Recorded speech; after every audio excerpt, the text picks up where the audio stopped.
I just came here because I've been wanting to play this game for a very long time. So once I came here and played this game, I found that it's very beneficial in such a way that I actually learn a lot from this game. For example, from any kind of job scope. Like for example, I'm a nurse in this game where I have this certain amount of income and expenses. So I learned that my passive, in order to be financial free and get out of the rat race, I must use my passive income minus my expenses to get minus my total expenses, so I am financial free.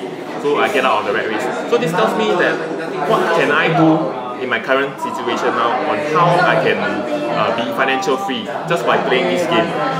So after playing this game, I feel that it seriously reflects my life and anyone's life.